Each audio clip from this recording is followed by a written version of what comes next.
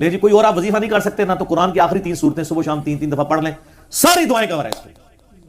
کتنا آسان وظیفہ ہے، آیت الکرسی کا وظیفہ، اور کئی ایک وظائف ہوں آپ دیکھ لیں۔ اور ایک دعا ہم نے اگلے دنوں شیئر کرائی تھی اپنے فیس بک پہ بھی، جو جامعہ ترمذی میں سنن ابن ماجہ میں موجود ہے، اور اس کی مکمل صحیح سند جو ہے المعجم الکبیر المعجم الاوسط طبرانی کے اندر موجود ہے، عبداللہ بن عمر سے کہ نبی علیہ السلام نے فرمایا جو کسی مریض کو دیکھ کے یہ دعا پڑھ لے، چاہے وہ کسی بھی آفت میں گھرا ہوا شخص ہو، تو وہ والی آفت اس کے اوپر نہیں آئے گی۔ الحمدللہ الذی عافانی مما ابتلاک بہ وفضلنی علی کثیر ممن خلق تفضیلا۔ تو آپ کو جو ٹی وی پہ مریض نظر آتے ہیں نا ماسک پہنے ہوئے، ان کو دیکھ کے دعا پڑھ لیا کریں، یہ ازمائی ہوئی دعا ہے، بڑے لوگوں نے ازمائی ہے۔ اعلیٰ حضرت کے بارے میں آتا ہے، احمد صاحب بریلوی صاحب، ان کے زمانے میں طاعون کا مرض پھیل گیا، تو ان کے جسم پہ بھی کچھ پھوڑے نکلے، تو طبیب نے ان سے کہا کہ آپ کو بھی مرض ہو گیا۔ انہوں نے کہا مجھے مرض ہو ہی نہیں سکتا، کیونکہ میں نے مرض ہونے سے پہلے یہ مدنی ویکسین لی ہوئی ہے، مدنی ویکسین نبی اسلام کی طرح، کیونکہ یہ پریونٹیو علاج ہے، کیوریٹیو نہیں ہے۔ کچھ دنوں بعد خود بخود ٹھیک ہو گئے۔ بات یقین کی ہے، اگر آپ کا یقین ہوگا تو دعائیں بھی اثر کریں گی، اور اگر نہ بھی کریں اور آپ کی قسمت میں موت لکھی ہے تو یہ یاد رکھیے گا، صحیح بخاری میں حدیث ہے کلونجی میں موت کے سوا ہر بیماری کی دوا ہے۔ اگر موت مقدر ہے نا، پھر کوئی دعائی نہیں اثر کرے گی، وہ تکلیف اپنی جگہ جو آنی ہے وہ تو آنی ہے۔ اچھا، آخری علمی پوائنٹ نمبر 5 وہ ہے میرے بھائیو، سنن ابن ماجہ میں ایک حدیث ہے انٹرنیشنل نمبر کے مطابق 4019، بڑی لمبی حدیث ہے، آپ خود پڑھ لیجئے گا، اس کا میں کچھ پورشن آپ کے سامنے بیان کرتا ہوں۔ 5 اس میں پوائنٹس بیان ہوئے ہیں۔ پہلا پوائنٹ میں ڈسکس کروں گا جو آج کی گفتگو سے ریلیٹڈ ہے، کہ نبی علیہ السلام نے فرمایا کہ جب کبھی میری امت میں اعلانیہ بے حیائی ہوگی تو اللہ تعالیٰ کی طرف سے آسمان سے طاعون اور ایسے امراض بھیجے جائیں گے جو نہ تم نے پہلے دیکھے نہ کبھی سنے ہوں گے، لا علاج قسم کی بیماریاں آ جائیں گی۔ ایڈز دیکھ لیں اور کئی ایک بیماریاں بے حیائی کی وجہ سے پھیلی ہیں۔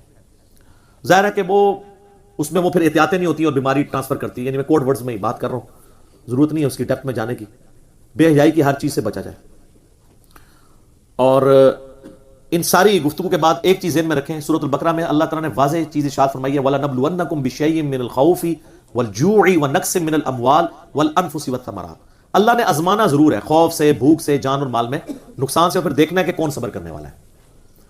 حتیٰ کہ سورۃ الحدید میں ایک بڑی ریمارکیبل آیت ہے، اعوذ باللہ من الشیطان الرجیم، بسم اللہ الرحمن الرحیم، ما اصاب من مصیبت فی الارض، کوئی بھی ایسی مصیبت نہیں کہ جو زمین میں آئے، یعنی زلزلہ، وائرل ڈیزیزز، طوفان اور آگ کا لگنا، جتنی بھی بڑی سیلاب، ولا فی انفسکم، اور نہ ایسی کوئی کہ جو تمہاری جان میں کوئی بیماری آئے، چاہے انڈیویجول لیول پہ آئے چاہے کمیونٹی کے لیول پہ، الا فی کتاب من قبل ان نبرأھا، ہم نے لوح محفوظ میں وہ پہلے ہی لکھ لی ہے، اس سے پہلے کہ ہم اسے دنیا میں تکلیف کے طور پر بھیجیں۔ کیوں؟ اس سے پہلے ایک اور بات اشارہ ہے، ان ذالک علی اللہ یسیر، بے شک اللہ پہ بڑا آسان ہے۔